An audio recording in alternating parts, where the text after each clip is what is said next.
Nostalgia. Dave here with my best TV shows of 2024. Going to go through my top 10 shows of the year, as well as some honorable mentions, some shows I missed. Of course, make sure you come back, see the links below for my best music of the year, top 10 songs, top 10 albums, as well as my best movies of the year as well. And of course, make sure you subscribe because next year we will be doing TV reviews and movie reviews, keeping it moving, keeping it going. So I'm going to jump right into my top 10, starting with number 10.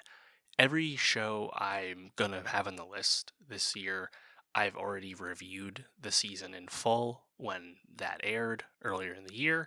So for extended thoughts, of course, go back, check those reviews out. Nevertheless, let's jump right in with number 10, which is FX's What We Do in the Shadows, Season 6, the sixth and final season. This season literally just wrapped up. I just posted a review about this season last week, so I won't go too long on Shadows. But to me, this was an excellent end cap for one of the most consistently hilarious comedies in recent times. I think Shadows will go down. It's just an absolute gem, just a beloved comedy series, excellent casting. The bits never got old. They always found new material, new ways to find amazing humor out of the central concept. It really never got old. And the show also managed to really sustain itself and its appeal despite largely staying the same throughout its entire runtime. They even have a really, I think, excellent meta reference to some of that real life commentary about the show in the really great finale with season 6.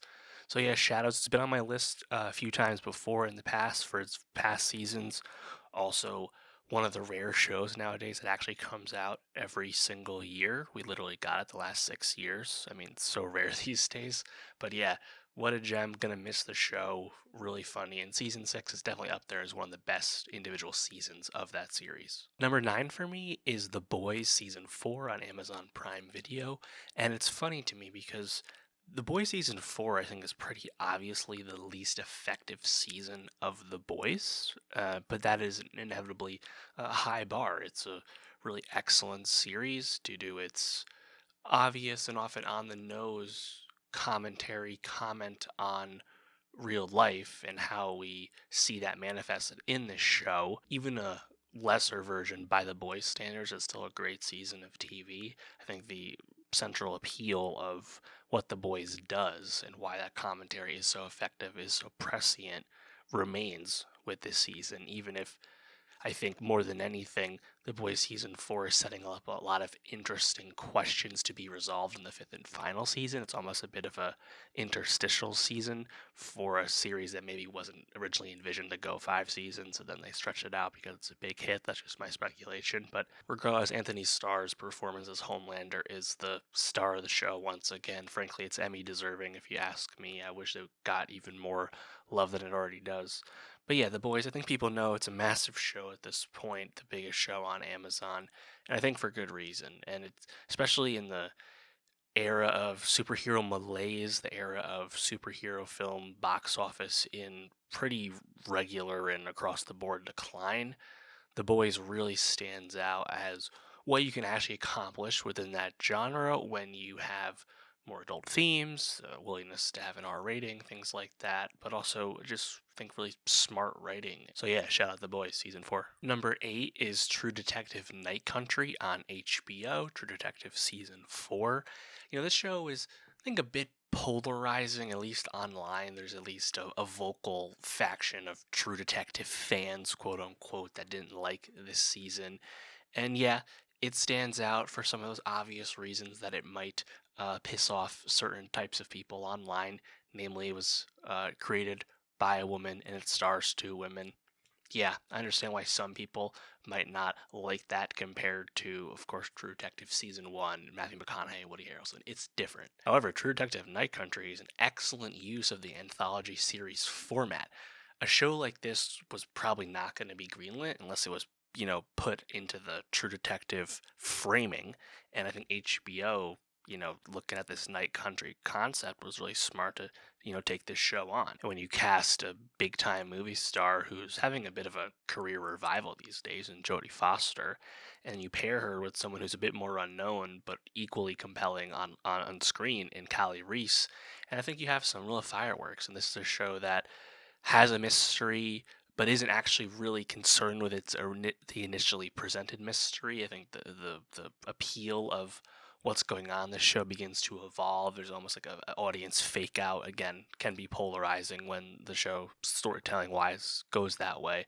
But I thought this was, I think, a really interesting use of the True Detective again, because the characters that you do have in the show, the main ones that are focused on, they're largely broken lives, and how they are existing within this town of Ennis, Alaska, that is so supernatural and also broken, living in the night country, literal darkness all the time.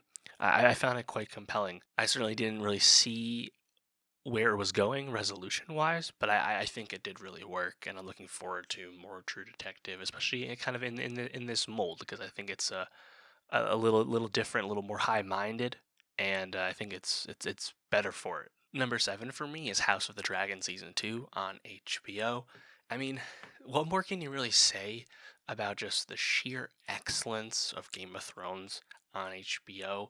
I adored House of the Dragon season 2. I thought this was a level up kind of across the board from season 1, which I also liked, which was also on my top 10 2 years ago. But season 2, to me, I mean, it just continues everything you like about Game of Thrones, with it, the palace intrigue, the smart writing, the excellent casting, characters all over the place that you're interested in, and some amazing spectacle. The Battle of Rook's Rest comes to mind. I think there's just so much fun to be had with the Dance of the Dragons, the Targaryen Civil War. I've been saying this the entire time because it's true. It is just really compelling material for Game of Thrones.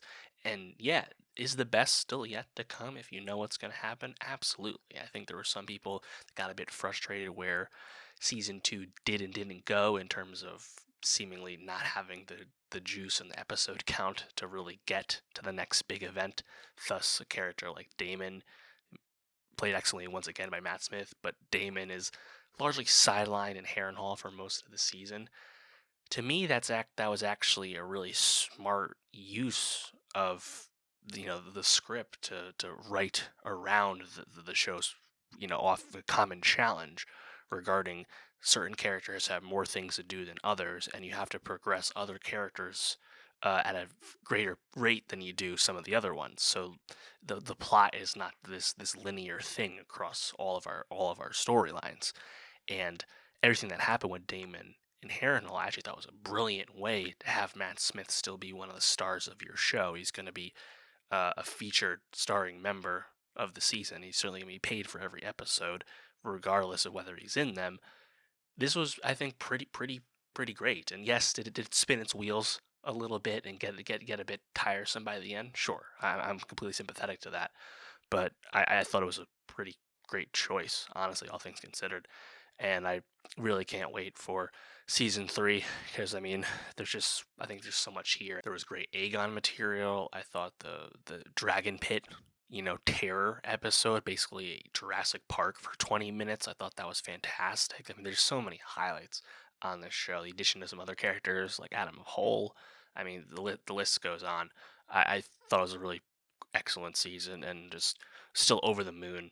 The House of the Dragon is keeping it going like Thrones never left. It's been great. Number 6 for me is The Bear season 3 on FX. Now, this is a bit of a drop for The Bear on my list, which was top 3 in its first 2 seasons, and that's because this is the most polarizing, the least popular season of The Bear without question, and that's because The Bear season 3 is very obviously spinning wheels, holding hands, interstitial season, all of those things getting us to the 4th and final season. It's not confirmed to be the final season, but it's pretty obvious that this was going to be a 3-season show. They stretched the 4 because it was a hit and an Emmy darling, and thus you get The Bear season 3, which still has so many of the excellent qualities that make The Bear season 1 and 2 absolute bangers, and that's why it's still on my list. The excellent casting, the ensemble, tremendous. We all know that. Io Debris, Jeremy Allen White, Evan Moss Baccarat, Bicol and Zayas really popping this season as well. John Bernthal in the flashback once a season. We know how Lionel Boyce. We know how great the show's actors are. The writing on this show is absolutely incredible. As we know, Christopher Storer and the team, like the creativity, is on full display there. And even in a season that clearly is holding back on lasting character development and character growth, and as a result of how heavy the show gets at times, this is not the most enjoyable season to watch, straight up, of The Bear. Definitely has less humor than the first two seasons. I think despite all that, like, just it's operating on such a high level, and I still found it, like, unlike just about anything else you watch, that even if it really doesn't satisfy at all to the degree of the first two seasons, what it is on its own merits is still very, very good, and that's why it's on my list at number 6. Number 5 for me is Pachinko Season 2 on Apple TV Plus. Also a bit of a drop. I had Season 1 a lot higher. Season 2 is not as strong as Season 1, but Pachinko Season 2 is still really excellent. I mean, this is a really compelling show because of its sheer scope.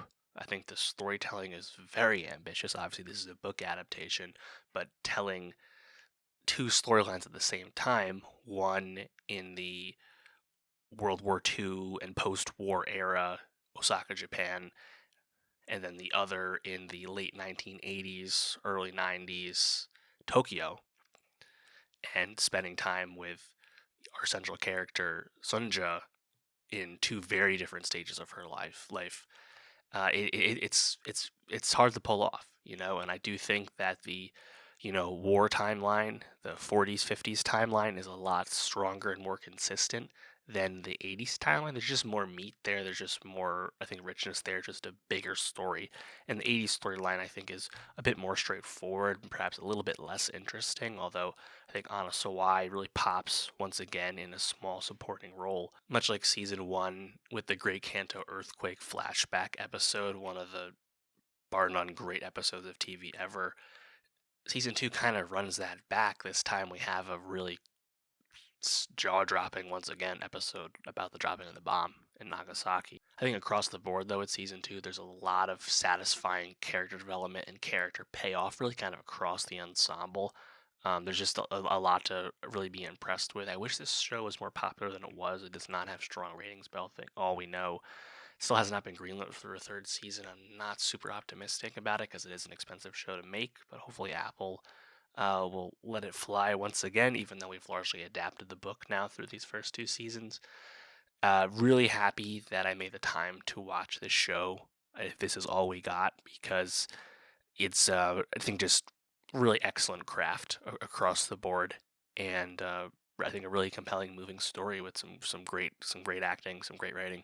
Number 4 for me is Tokyo Vice Season 2 on HBO and Max.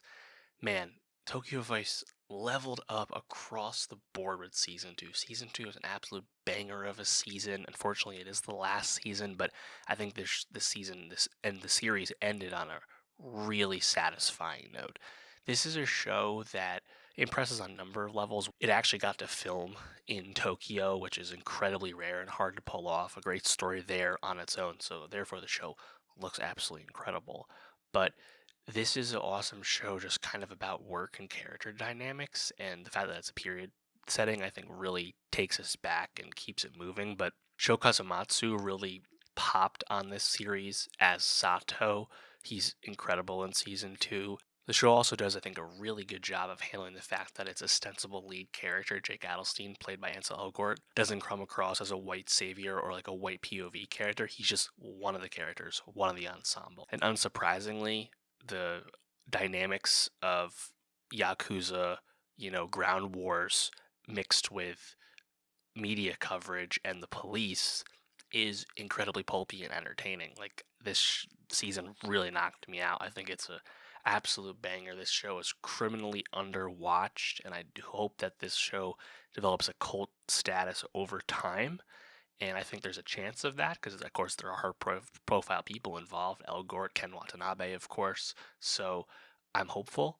But yeah, I mean, for a two-season gem, blink and you'll miss it type show. I mean, it's really hard to match up against a show like this that unfortunately also got completely blanked at the Emmys both times, just like Pachinko.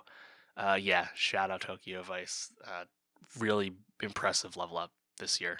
Number 3 is Mr. and Mrs. Smith on Amazon Prime Video. Now we know is actually a season 1 of an anthology series, Mr. and Mrs. Smith.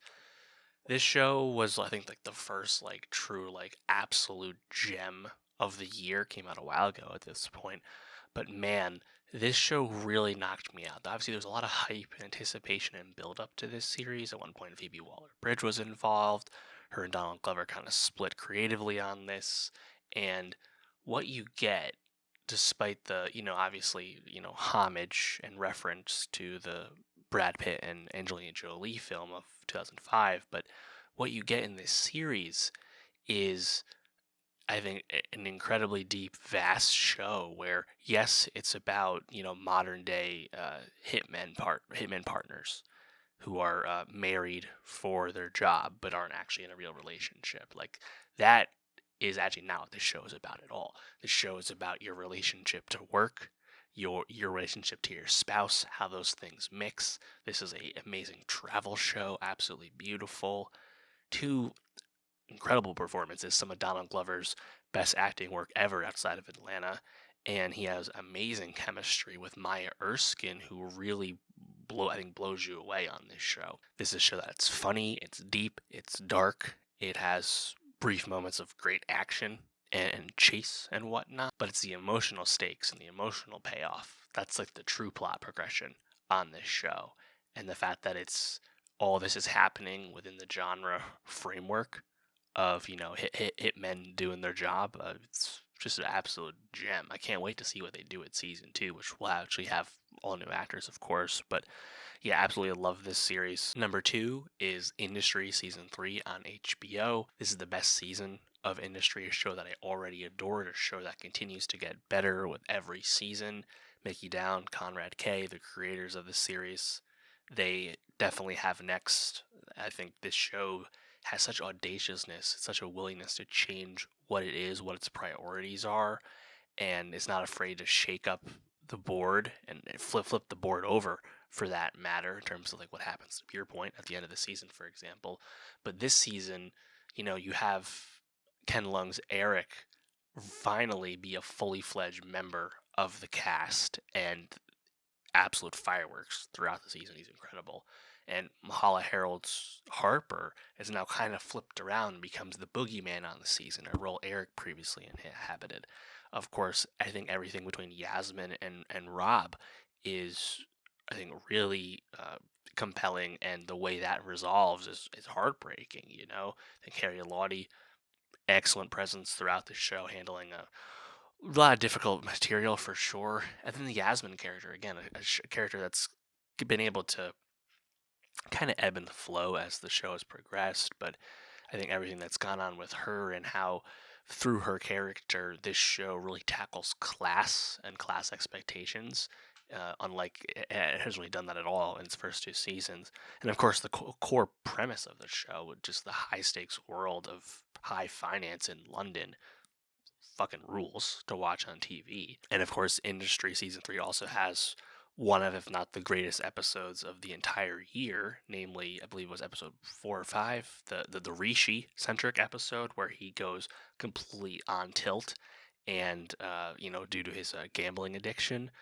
Just incredible stuff, uncut gems on TV, effectively, so good.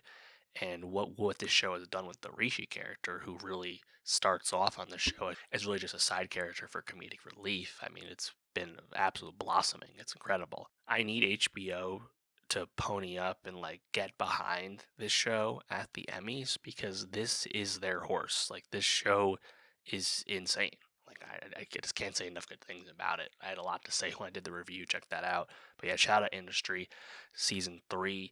It's crazy in a sense that this didn't actually make it as my number 1 show of the year, but that's because my number 1 show of the year is an absolute masterpiece. And of course, coming in at number 1 on FX is Shogun, which now we know it's Shogun season 1. Shogun is a stone cold masterpiece. Go down as one of the best shows of the 2020s without question. This show knocked me off my feet every single week. An absolute triumph given how long this show took to get to the screen, such a long development and expensive production. A lot went into making this show, and everything about it works completely. The period detail with the production design, the costume design, the attention to historical accuracy, the casting, whether it's the great Hiroki Sanada, the hilarious Tadanobu Sano, or just the absolutely striking Anna Sawai, or kind of out of nowhere tour de force performance from Cosmo Jarvis. The casting's insane. And then the writing on the show is great. This is effectively Japanese Game of Thrones. Like the show is unreal, and I think the drama on the show is so rich the entire time, and all of the character developments, all of the plot beats, everything lands, I think, with such effectiveness. There's a reason this show absolutely cleaned up at the Emmys this year. Anna Sawai and Sonata both winning acting Emmys. I mean, to me, like, it's an unforgettable show.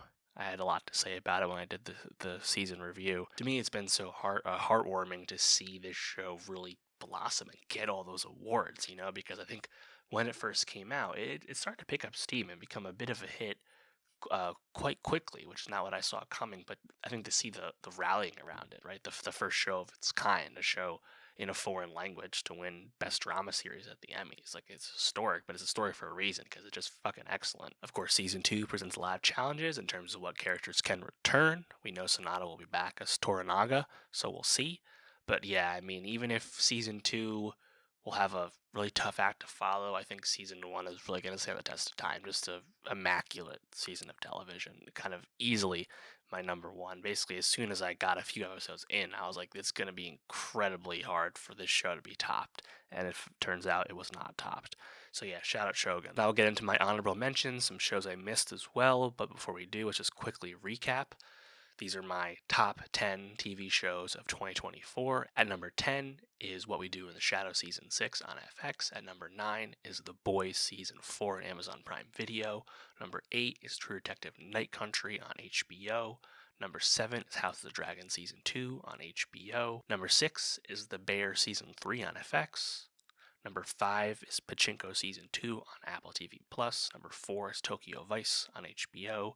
Number 3 is Mr. and Mrs. Smith on Amazon Prime Video.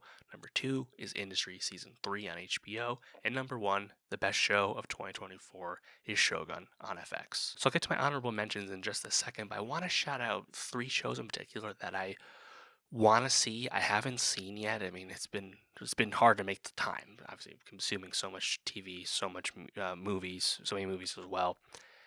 And I think these 3 shows in particular had a chance to make my list had I seen them.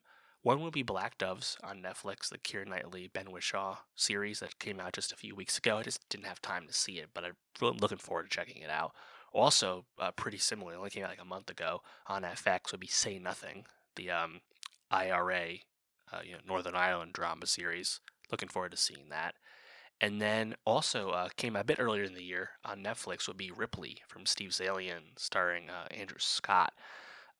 Those 3 shows, Ripley in particular, I will be making time to see, but I just haven't seen them yet. Also want to shout out Squid Game Season 2 on Netflix. That premieres on December 26th. That's technically, of course, still this year. I will be considering that for the 2025 list, but looking forward to it, of course. Squid Game Season 1 made my top 10 a few years back when it came out. In terms of nominations, what just missed the cut for me, the latest season of Hacks on HBO, Sympathizer on the HBO, Three Body Problem on Netflix, which I liked a lot. Not a perfect show by any means, but I thought it was pretty enjoyable. I think some of the IP shows actually were pretty solid this year. Lord of the Rings of Power Season 2, Dune Prophecy, X-Men 97. You also have The Penguin, pretty popular. Agatha All Along, one of the highest rated Marvel Disney Plus series. I think Star Wars Skeleton Crew has actually been pretty solid, ultimately. Even The Acolyte, which had a lot of flaws but took some big swings, things to appreciate about it, all things considered. A show that I still kind of enjoyed for what it was, but ultimately was a bit disappointed in it. Like, this show did not sniff my list at all. But I think, years ago, people were kind of hoping it would be a show that could make top 10 lists. That would be Masters of the Air on Apple TV Plus. Of course, the ostensible follow up to Band of Brothers in the Pacific. The show was fine, but it didn't really hold a candle to its predecessors, unfortunately. I think in terms of my biggest pure disappointment, it's probably Expats on Amazon Prime Video. That's the Lulu Wang series starring Nicole Kidman, set primarily in Taiwan. Yeah, I think just story-wise, it's an adaptation of a famous book. Story-wise, it just didn't really grab me. I just don't think it really kind of comes together, unfortunately. I was also quite let down by the Netflix Ayrton Senna series. Senna is just incredibly surface level, just not high quality at all. I also haven't seen yet. This will be wrapping up next year, so I'll talk about it next year. But The Agency on Paramount and Showtime, the adaptation, the English adaptation, or remake rather of the French spy series, The Bureau. So looking forward to seeing that. And yeah, I watched about 30 shows again this year. It's hard, but it's not as hard as it used to be. Peak TV has passed. We're making less shows than we used to, and that is due to the economic environment, the entertainment environment, and how those things match. And I think it's for the best, right? Not every show gets a fair shake when it's existing around 400 other scripted series. And maybe making a few less shows helps the cream of the crop rise to the top, and I think it's ultimately better. Obviously, the average consumer doesn't notice a difference because there's so much still to watch. But I think for me, someone who tries to see a lot, it is nice to have, I think, less things to really worry about. But let me know, what was your favorite show of 2024? What would make your top 10? Leave a comment, hit me up, let me know. What was your most disappointing series as well? What are you most looking forward to seeing next year? I'll probably do a separate segment on the 2025 TV shows that I'm most anticipating. So come back for that.